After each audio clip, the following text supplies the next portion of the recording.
চট্টগ্রামের সবচেয়ে বড় দিঘি জগন্নাথ দিঘি, নাম শুনেছেন কিনা? জগন্নাথ দিঘি, জগন্নাথ দিঘির মাছ লুট হয়েছে, রাতে মাছ লুট করেছে।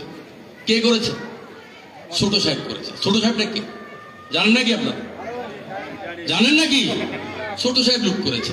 তাইলে বড় সাহেব বা মেজো সাহেব যদি এমপি হয়, ছোট সাহেব এখনই মানুষের দিঘির মাছ লুট করেন, আবার এমপি হলে কি করবেন?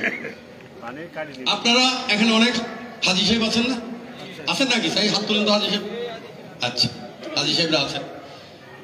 মিডিয়ার মাধ্যমে আপনারা দেখেছেন ওনার বড় ভাই উনি হাবের নির্বাচন করতে প্রার্থী হয়েছিলেন কিছুদিন আগে। বক্তব্যে সোশ্যাল মিডিয়া এসছে, উনি বক্তব্য রাখতে ছোট, আচ্ছা বলতেছে যে আমাকে যদি ভোট দাও, হাজি সাহেবদের জন্য সরকারি ধার্যকৃত যে টাকা, ধরেন যদি সরকারের ধার্যকৃত আপনার জন্য 2 লাখ টাকা করে সরকারকে দিতে হয়, উনি নির্বাচিত হলে আরো 30,000 টাকা করে বেশি নেবে। কত টাকা? 30,000 টাকা। সেই টাকা উনি নিয়ে 32,000 কোটি টাকা একটা ফান্ড করবে। কত? 32,000 কোটি টাকা। কার টাকা? হাজি সাহেবদের টাকা। কার টাকা? ধর্মের কথা বলে আর হাজি সাহেব কোথায় কথায় স্পর্শকতার জায়গায় আছে ওনাদের ধর্মকর্ম। 32,000 কোটি ফান্ড করে ওনাদের মধ্যে বন্টন করবে। তার মানে ধর্ম নিয়ে ওনারা খেলেন। এই সমস্ত বিষয়গুলো আপনাদের জানতে হবে। এখন মা বোনদের কাছে যান, প্রতিদিন প্রতিনিয়ত তারা যাচ্ছেন। কারণ নারীরা মন, মা বোনদের মন একটু সফট। ধর্মের কথা যখন ওরা শুনে এরা আরো একটু তেলা হয়। যখন ব্যস্তের কথা বলে তখন ওদের চোখে পানি আসে। তারপরে বলে যে দাড়িপাল্লায় ভোট দিলে ব্যস্ত যাবে। এখন দাড়িপাল্লা ভোট তো ভাই 2026 সালে ফেব্রুয়ারিতে ঘোষণা দিয়ে সরকার করছে।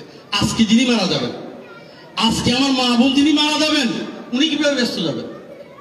যদি পাল্লায় ভোট দিলে ব্যস্ত যাই, আজকে যিনি মারা যাবেন, আমার তো কথা। তো কত বড় হটকারিতা, কত বড় ভণ্ডামি তাদের মাঝে।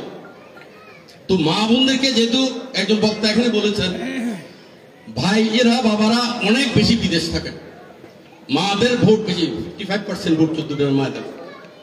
এখন ঘরে ঘরে মাদের ভোট এনশিওর করতে হবে এবং ওদেরকে বুঝাতে হবে তারা যে ইসলামের কথা বলে সেই ইসলাম তো মদিনার ইসলাম না।